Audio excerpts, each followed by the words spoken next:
Bismillahirrahmanirrahim. Elhamdülillahi vahdahu.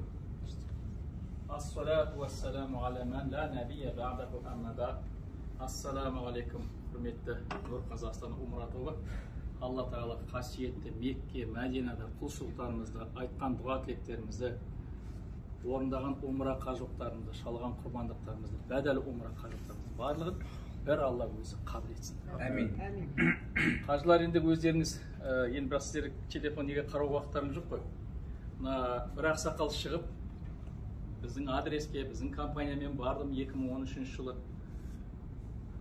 Компания үйтті, тамақ бермеді деп, енді болмаған нәрсенің бәрін тізіп айтып берген екен. Енді оны мен қарауға уақытымыз болған жоқ, құлшылықта жүрдік. Сосын бір жағынан ойладым, енді қазір жұрттың бәрі адамдар чекке қарай бермейді, ол 2013-тегі әңгімені неге айтып отыр деп айтама деп ойладым. Ол кешегі болған әңгіме емес, осыдан 9 жыл алдыңғы әңгіме. Жоқ, сөйтсем бізде мынау әлеуметтік желіде өз бір-біріне тарқатып кете береді екен сөйтіп. Сонымен мен жауап бермей қояйын ол ақсақалдың сөзіне деп ойлағам. Бірақ енді жауап бермеске болмай жатыр. Өйткені оны бір-біріне лақтырып, ана ақсақалдың айтып атқан сөздің барлығын, өтірік сөздердің барлығын халыққа шыңғып көрсетіп жатыр. Сондықтан да мен енді 2013 жылғы қажылық болды.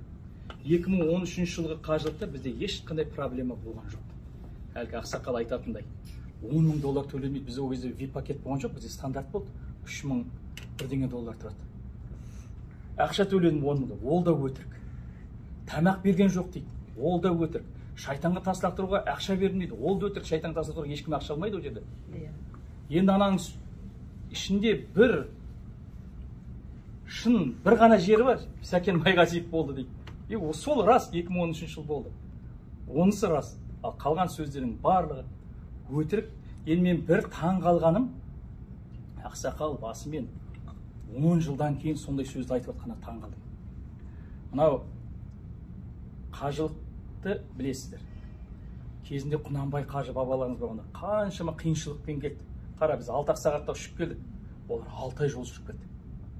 Не үшін бұл жаққа келдік? Өмірін тәуекел қылып, жолда ұры қары көп, қарақшы көп, бәрін тәуекел қылып, не үшін келді бұл жаққа? Алланың бұйрығын орындау үшін келді. Алланың бұйрығын орындау келгеннен кейін орындағаннан кейін қайтты. Қайтатыны қайтты, өлетіндер өлді. Ол заманда 60 адам келсе 15 ғана қайтады. Мына 1898 жылы патшалық Ресей кезінде штабс капитан болып жұмыс істейтін Абдулғазиз деген кісіні, Давлатчин дейді фамилиясы, Давлатчин Абдулғазиз. Соны ресейлік патшалық кезінде шпион қылып жібереді ғой, қажылармен бірге. Соның келгеннен кейін жазған бәрін, жолда қай не болған бәрін айтып берген. Енді ананың жазғанына қарап отырсам, ол архивтегі шыққан кәдімгі құжат, қажылықтың бәрі қиыншылыққа қарап отырсам. Жол қиыншылығы, жолда арабтар тонайды, өлтіріп кетеді қаншама адамды, аурулар пайда болады, ешқандай тазалық жоқ, бәрін қаншама адам өледі. Соның бәрін айтып келеді. Қажы дейді, елге келгенде осы көрген қиыншылығын біреуін айтпайды дейді. Керісінше, о жақ рахат, о жаққа бару керек деп керісінше айтады. Бір қиыншылықты айтпайды дейді. Қара, біздің бабаларымыз Мекке, Мәдинадан құрметі соншалықты, олар қазір біз сияқты 4-5 жұлдыз қонақ үйде жатқан жоқ, ақ төсекте жатқан жоқ. Бірақ бабаларымыз Мекке, Мәдина туралы жаман сөз айтуға, қажылық туралы жаман сөз айтуға имандарынан қорыққан. Мына 1905 жыл білесіздер, шәкәрім, ол да қажылыққа келді. 1905 жылы келді шәкәрім, Түркия арқылы қажылығын өтеп кетті. Сол шәкәрім бабамызда қажылықтан келгеннен кейін келдім қайдан дейді. Қайтсем пайдам, өлгеннен соң не болам дейді. Өлгеннен соң не болам? Ондай ғұлама, ғалым, сондай сөз қияметін ойлап отырған кезде жаңағы ішкен жеген тамағын ұмытып кеткен кісілер біз бүйттік, аш қалдық, бір адам өліп қалды дейді. Аллаға шүкір, біз 20 мыңның үстінде адам әкелдік. Біздің бірде бір адам өліп көрген емес. Меккеде, Мәдинада бірде бір адамымыз бүйтіп жаназасы шыққан емес. Біреу өліп қалып, біреу жоғалып кетті дей ма? Енді ондай сөздерді айтарда да ойланып айту керек қой. Бірақ мен бір нәрсені түсіндім, қажылар, бұған мән бермейтін. Біз мына елден шығар кезде жұма намазында тәңіршілік туралы бүкіл мешіттерде уағыз айтылды. Тәңір ол дін емес. Оның ешқандай кітабы да жоқ, ештеңесі де жоқ. Сонымен ойлағанмын, тәңіршілік туралы неге айтып жатыр, оның не қатысы бар деп. Енді соны түсіне бастаған сияқтымын. Сондай біреу топ қаптап кеткен. Олар жаңағы бүкіл мынау әлеуметтік неде отырып алады, бір-біріне лақтырып отыр. Сондай топтың шығарып отырған, алдын ала ұйымдастырып отырған істері. Олар не мұсылман емес, не кәпір емес, не қайда барарын білмейді, не орыс боларын білмейді, не қазақ боларын білмейді. Сонымен екі ортада жүрген бір дүбәрі топ осындай пайда болып келе жатыр, ол хақиқат. Солардың істеп жатқан істері екеніне менің енді көзім жетті. Олар дінді жоқ қылғысы келеді, мына қажылықты чекке барады адам деп, оның бәрі чекке арабтар байтып жатыр дейді. Айналайында арабтар біздің ақшамызға байып жатқан жоқ. Мысалы, Әл-Харам мешітіне түседі бөлінетін қаржы, қажылықтан түскен қаржыдан екі есе көп түседі. Екі есе көп Сауд Арабиясы мемлекет төлеп отыр мешітті кеңейтуге. Ол жерден бір араб байып кетіп жатқан жоқ. Бар ойлары сол арабтар байтып жатсын, араб чекке барып жатсın, сол ол чекке барып жатқан жоқ. Алланың бұйрығы болғаннан кейін адамдар барып жатыр. Сөйтіп осы қажылықты жоқ қылғысы келеді, бармаңдар деп. Ертең ол кісілер намазға да тиіседі, ертең оразаға да тиіседі. Сөйтіп осындай бір ағым пайда болып келе жатқанына көзім жете бастады. Мына Құранда сүре бар, Худжурат сүресінің 6-шы аяты. Астағизубилла. Я айюхаллазина аману. Иза жаакум фасиқум бинабаин фатабайяну. Алланың сөзі. Иман келтіргендер дейді. Сендердің араларына бір пасық адам келіп, бір хабар айтатын болса дейді, оны бірінші анықтап алды. Оны бірінші анықтамай, басқа жұртқа жеткізіп қойып, ертең өкініп қалмаңдар дейді. Ертең өкініп қалмаңдар. Бұл Құранның аяты. Қазір шынында да біреу өзінің жаңағы ютубта болсын, бір адам жинағысы келе ма, осындай бір нәрсені салса, жұрт соны көп оқитын біледі. Сөйтеді, осындай істерге барып жатыр. Көп адам жинау үшін. Сондықтан да бұл жаңағы салған сайт 300-ден артық адам оқымайды оны. Ал қажылық деп салып еді, 300 мың адам оқыды. Енді қараңыздар. Сонда мен ойлағанмын ғой, мынау 2012 жылғы әңгімені жұртта түсінетін шығар. 9 жылдан кейін несін айтып отыр. Сөйтсем жұрттар түсінбейді екен, халық қарамайды екен ондайға. Енді аналарын қарасаң нелерін, бір-біріне лақтыра берген, содан ақ кімнің кім екенін біліп алуға болады, кімнің қандай топта қандай қызмет істеп жатқаны. Сондықтан да құрметті қажылар, Алла Тағала құлшылығымызды қабыл етсін. 2013 жылғы қажылықта бізде ешқандай проблема болған жоқ. Ешқандай адам өлген жоқ.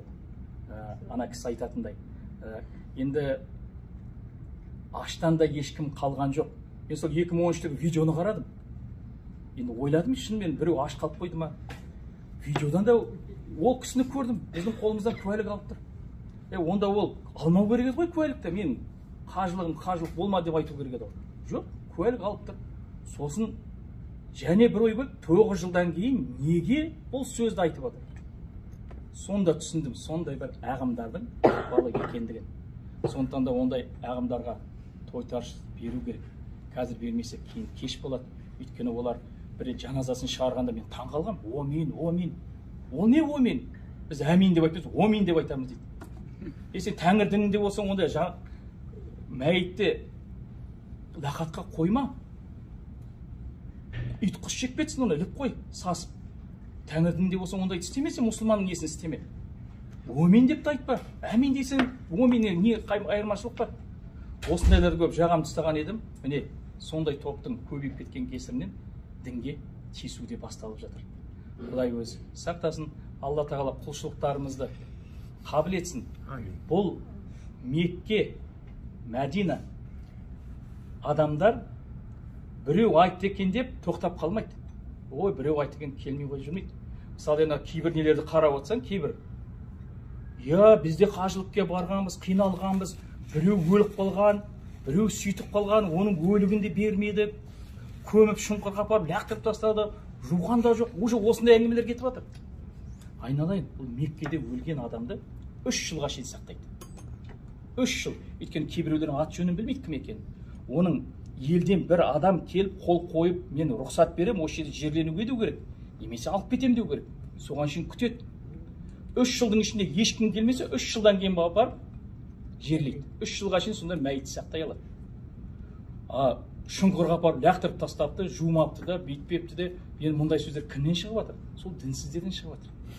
Енді қажылыққа келіп сондай сөз айтып жүрген адамдарды енді мен түсінбеймін. Олардың жүрегінде қандай иманы бар екен. Негізі 3 түрлі шақыру бар.